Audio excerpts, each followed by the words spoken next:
आज इस वीडियो में हम क्लास 11th की अर्थशास्त्र का चैप्टर भारत में मानव पूंजी निर्माण के प्रश्न उत्तर जानेंगे। तो देखिए, सबसे पहला प्रश्न, मानव पूंजी निर्माण से क्या समझते हो? आंसर है इसका, मानव पूंजी के स्टॉक में होने वाली वृद्धि की प्रक्रिया को मानव पूंजी निर्माण कहते हैं। यानी मानव पूंजी निर्माण कौशल निर्माण की एक ऐसी प्रक्रिया है जिसके अंतर्गत मानव शक्ति के विकास के लिए भारी मात्रा में विनियोग किया जाता है, जिससे देश जनशक्ति, प्राविधिक ज्ञान, योग्यता और कुशलता की दृष्टि से विशिष्टता प्राप्त कर सके। अगला प्रश्न, मानव पूंजी की परिभाषा दीजिए। क्या है? देखिए, मानव पूंजी की परिभाषा, मानव पूंजी ज्ञान, कौशल, अनुभव और सामाजिक गुणों का योग है जो किसी व्यक्ति की आर्थिक मूल्य पैदा करने वाले तरीके से काम करने की क्षमता में योगदान देता है। तो ये परिभाषा मानव पूंजी की है। अगला प्रश्न देखिए, मानव पूंजी के स्रोत बताइए। अब मानव पूंजी के कौन कौन से स्रोत हैं? देखिए, शिक्षा पर व्यय, स्वास्थ्य पर व्यय, प्रवासन पर व्यय, सूचना और संचार पर व्यय, कौशल अभिनवीकरण पर व्यय और प्रशिक्षण पर व्यय। ये क्या है?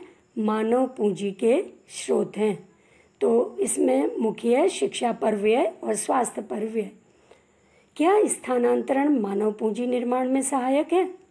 आंसर है, स्थानांतरण से व्यक्ति को अधिक उत्पादकीय कार्यक्षेत्र में स्थानांतरित करना संभव हो पाता है, जिससे उसकी कार्य दक्षता में वृद्धि होती है। स्थानांतरण में एक स्थान से दूसरे स्थान पर जाने के लिए परिवहन लागत उसे वहन करनी पड़ती है, लेकिन स्थानांतरण के बाद कार्य दक्षता की वृद्धि और उससे सृजित अतिरिक्त आय प्राप्त होती है। इस तरह स्थानांतरण मानव पूंजी निर्माण में सहायक है। प्रश्न है, मानव पूंजी और मानव विकास में एक अंतर बताइए। मानव पूंजी शिक्षा एवं स्वास्थ्य के घटकों को सम्मिलित करते हुए श्रम उत्पादकता में वृद्धि का एक साधन है, जबकि मानव विकास साध्य है। तो इस तरह से मानव पूंजी साधन है और मानव विकास साध्य है। अगला प्रश्न, भारत में मानव पूंजी निर्माण की सीमाएं बताइए। भारत में मानव पूंजी निर्माण की जो सीमाएं हैं, इनमें मुख्य हैं जनसंख्या में वृद्धि, निम्न उत्पादकता। मानव पूंजी निर्माण एक सतत लंबी प्रक्रिया है। रूढ़िवादिता, कृषि प्रधान अर्थव्यवस्था, क्षेत्रीय विषमताएं और इच्छा शक्ति का अभाव, ये सब सीमाएं हैं। अगला प्रश्न, मानव पूंजी निर्माण के स्रोतों के रूप में निम्नलिखित पर चर्चा करें। पहला है स्वास्थ्य आधारभूत संरचना और दूसरा है प्रवास पर व्यय। तो पहले देखिए, स्वास्थ्य आधारभूत संरचना। स्वास्थ्य मानव पूंजी निर्माण का एक महत्वपूर्ण स्रोत है। टीकाकरण, उपचारात्मक दवा, सामाजिक चिकित्सा, स्वच्छ पेयजल और स्वच्छता का प्रावधान स्वास्थ्य व्यय के विभिन्न रूप हैं। स्वास्थ्य व्यय सीधे स्वस्थ श्रम की शक्ति की आपूर्ति को बढ़ाता है, इस प्रकार मानव पूंजी निर्माण का एक स्रोत है। अगला देखिए, दूसरा, लोग कभी कभी बेहतर नौकरी की तलाश में एक स्थान से दूसरी जगह पलायन कर जाते हैं। प्रवासन में परिवहन की लागत, प्रवासित स्थानों में रहने की उच्च लागत शामिल है। नई जगह में बढ़ी हुई कमाई प्रवासन की लागत से अधिक होती है। प्रवास पर व्यय भी पूंजी निर्माण का एक स्रोत है। अगला प्रश्न देखेंगे हम इसके बाद। इसमें हमने देखा स्वास्थ्य आधारभूत संरचना और प्रवास पर व्यय के बारे में। अगला प्रश्न है, औसत शिक्षा के स्तर में वृद्धि के साथ दुनिया भर में असमानता में गिरावट की प्रवृत्ति है, टिप्पणी करें। आंसर, यह सच है क्योंकि शिक्षा सभी को समान बनाती है और उन्हें समान वेतन मिलता है। शिक्षा दुनिया भर में आय की असमानताओं को दूर करती है या कम करती है। अगला प्रश्न, आपके विचार में क्या सरकार के लिए शिक्षा और स्वास्थ्य देखभाल संस्थानों में शुल्क संरचना को विनियमित करना आवश्यक है? यदि हाँ, तो क्यों? आंसर है हाँ, शिक्षा और स्वास्थ्य देखभाल संस्थानों में शुल्क संरचना को विनियमित करने में सही हस्तक्षेप आवश्यक है। क्यों है? एकरूपता बनाए रखने के लिए, जवाबदेही के लिए और निर्धन लोगों की मदद करने के लिए। सरकार के लिए शिक्षा और स्वास्थ्य देखभाल संस्थानों में शुल्क संरचना को विनियमित करना आवश्यक है।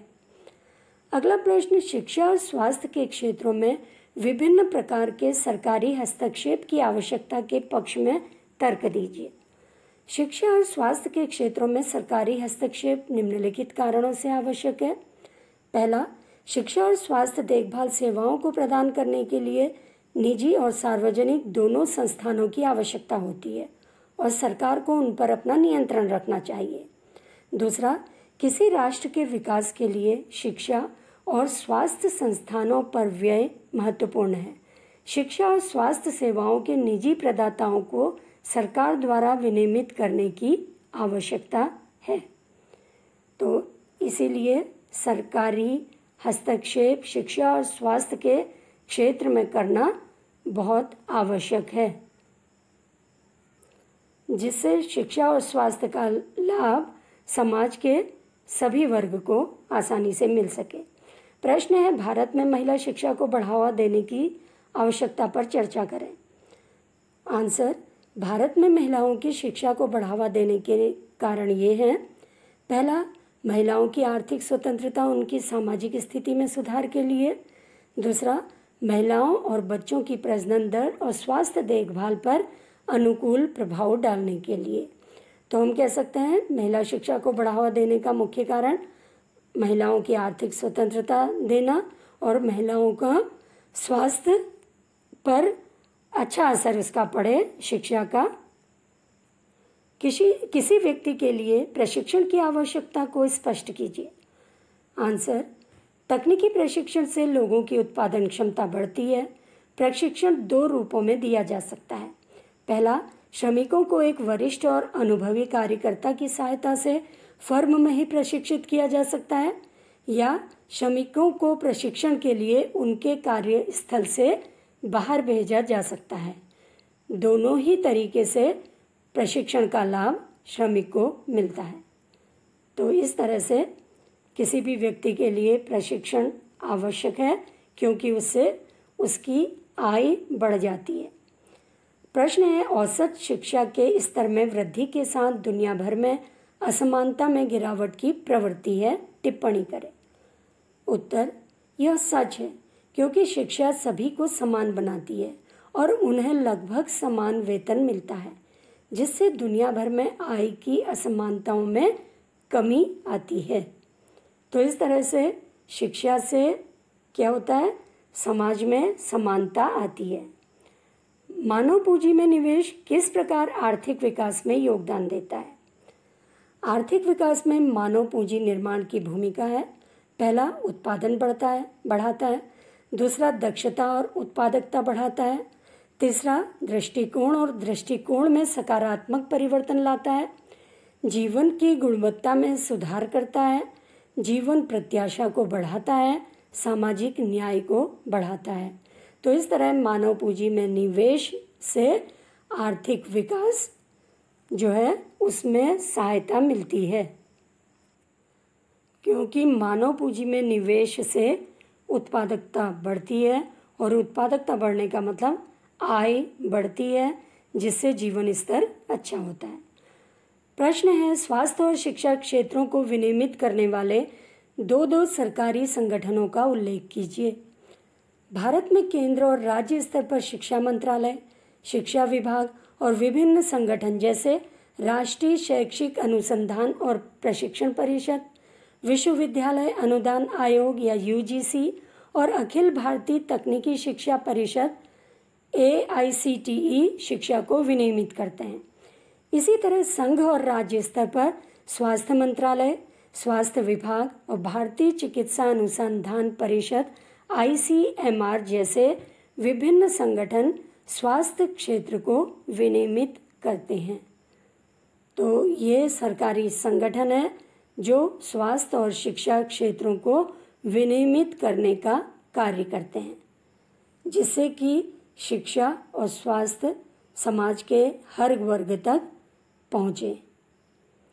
प्रश्न है, मानव पूंजी निर्माण में कौन से कारक योगदान करते हैं? मानव पूंजी निर्माण के स्रोत हैं शिक्षा पर व्यय, प्रशिक्षण पर व्यय, स्वास्थ्य पर व्यय, प्रवासन पर व्यय, सूचना पर व्यय। तो ये क्या है? मानव पूंजी निर्माण में ये कारक हैं जो मानव पूंजी के निर्माण में योगदान देते हैं।